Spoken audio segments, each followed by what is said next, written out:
मैं समझता हूं कि आज मोदी सरकार उससे बुरी हालत में है जो इसे 2013 में कांग्रेस थी। ये दोनों जो अपने को कहते थे कि हम तो पूरे हिंदुस्तान के मालिक हैं और डींगे मारते थे, ये तो यानी इनकी हिम्मत नहीं हुई कि वो हाउस में आ सकें। अगर इनके मुजरिम न होते ही है तो एक ही सवाल था, इनको आना चाहिए था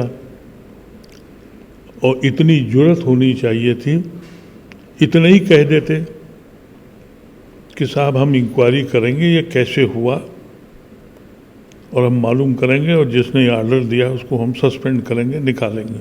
मालूम सबको है कि हमारे शाह साहब के कहने पर ही गोली चली है, लेकिन ये दिन भर झूठ बोलते हैं, ये भी बोल देते हैं। फिर इनका मीडिया इनके साथ है, बात ख़त्म हो जाती। ये तो बहुत पुराने भगेड़े हैं, ये तो अपना स्टेट से भागे रहे, यहाँ पार्लियामेंट से भागे रहे और फिर उसके बाद बड़ा मज़े का खेज बयान देते हैं कि मैं तो पार्लियामेंट में था। ये संज्ञान लेना चाहिए सुप्रीम कोर्ट को कि इतने अहम बिल, क्योंकि दस्तूर ये है हाउस का कि जब हाउस इन ऑर्डर हो तब बिल पास होता है। हाउस ऑर्डर में नहीं है, लोग चिल्ला रहे हैं, वो कह रहे हैं ये पेश और ये पास। जैन जी के आंदोलन के बाद पूरे सदन में 20 दिन तक प्रधानमंत्री नरेंद्र मोदी और गृह मंत्री अमित शाह का ना आना, कल सिर्फ 3 मिनट के लिए आकर के खाना पूर्ति करके चले जाते हैं। जिसके बाद राहुल गांधी का एक वीडियो ज़बरदस्त वायरल हो रहा है, जो एक प्रोग्राम के अंदर उन्होंने कहा और जिस तरह से मिमिक्री की गई, और कहीं ना कहीं जो लैंग्वेज, बॉडी लैंग्वेज अगर देखी जाए अमित शाह की, तो उससे ये पूरी तरह से साबित हो चुका है कि ये लोग अब पूरी तरह से हथियार डाल चुके हैं और एक बहस पूरे देश में ये शुरू हो गई है कि क्या ये दोनों जाने वाले हैं। इसी पर बात करने के लिए हमारे साथ मौजूद हैं पूर्व मेंबर ऑफ पार्लियामेंट मोहम्मद अदीब। अदीब साहब, क्या कहना चाहेंगे? पहली हार इसको मानेंगे कि हिम्मत नहीं जुटा पाए 20 दिन तक सदन में आने की? जिस तरह से विपक्ष ने घेरा दोनों मुद्दों को लेकर, एक तो छात्रों का आंदोलन पर जिस तरह से चार्ज किया गया लाठी, पैनेट गन का इस्तेमाल किया गया, AK-47 बिहार में चलाई गई। देखिए 2013 में ये लगने लगा था कांग्रेस शेकी हो गई थी। मैं समझता हूँ कि आज मोदी सरकार उससे बुरी हालत में है जो इसे 2013 में कांग्रेस थी और जिस तरह से ये कांग्रेस पे अटैक करते थे। फ़र्क ये था कि उस वक्त का प्राइम मिनिस्टर, उस वक्त का होम मिनिस्टर और उस वक्त के जितने लीडर थे, सोनिया गांधी से लेके, और वो पार्लियामेंट से कभी नहीं भागे।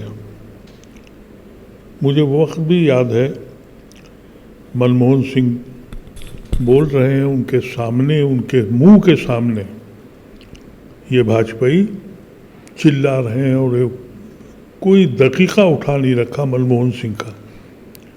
लेकिन मनमोहन सिंह अपनी साइड पे खड़े रहे, अपनी बात करी।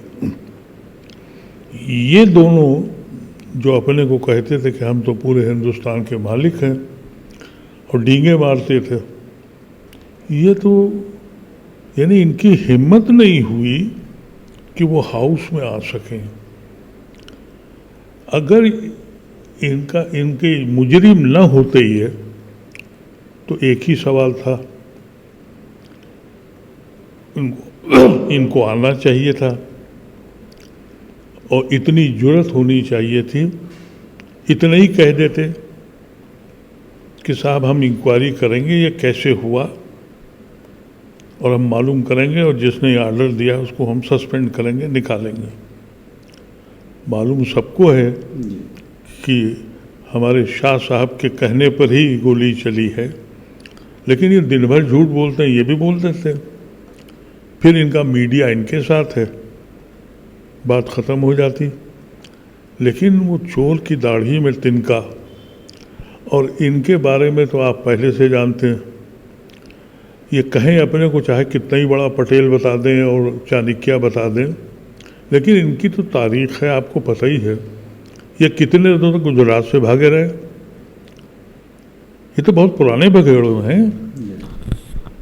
ये तो अपना स्टेट से भागे रहे, यहाँ पार्लियामेंट से भागे रहे, और फिर उसके बाद बड़ा मज़े खेज बयान देते हैं कि मैं तो पार्लियामेंट में था। तो तुम पार्लियामेंट में किस लिए थे? तुम्हें बेसिक स्ट्रक्चर नहीं मालूम कि सदन अगर चल रहा है तो तुम्हें सदन में होना चाहिए। मैं पार्लियामेंट में था, क्या मतलब है? मैं तो हिंदुस्तान में था।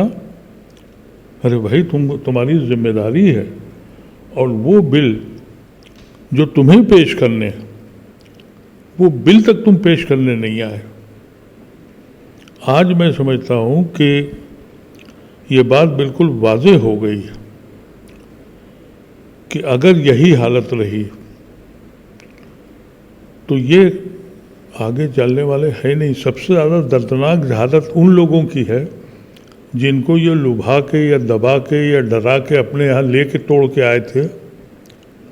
वो ना इधर के ना उधर के, उनकी ज़िंदगी अभी ख़राब की उन्होंने। प्रदीप साहब, अगर यही स्थिति रहती है तो क्या जो सहयोगी दल हैं वो भी कहीं ना कहीं भागने की कोशिश करेंगे? क्योंकि जिस तरह से घेरा जा रहा है नेताओं को, सवालात खड़े किए जा रहे हैं, करप्शन के बहुत सारे चार्जेस निकल कर के सामने आ रहे हैं, अडानी अंबानी का मामला बार बार छा रहा है, तो सोशल मीडिया पर जिस तरह से, जिसकी वजह से इन लोगों ने सरकार बनाई थी, आज वही सोशल मीडिया इनके लिए परेशान कुन साबित हो रहा है। देखिए शकील साहब, बात यह है कि हिंदुस्तानी सियासत जो है वो अब उस हालत की हो गई है कि हवा के साथ चलते हैं। जब इनकी हवा चल रही थी तो हर तरफ भाग के लोग उधर आ रहे थे। अब उस डूबती हुई कश्ती से कौन कब भागेगा, ये इसका इंतज़ार कीजिए कि उनकी तरफ से कितने भागे। अब गुजरात लॉबी के खिलाफ कितने लोग खड़े होंगे उसको गिनिए।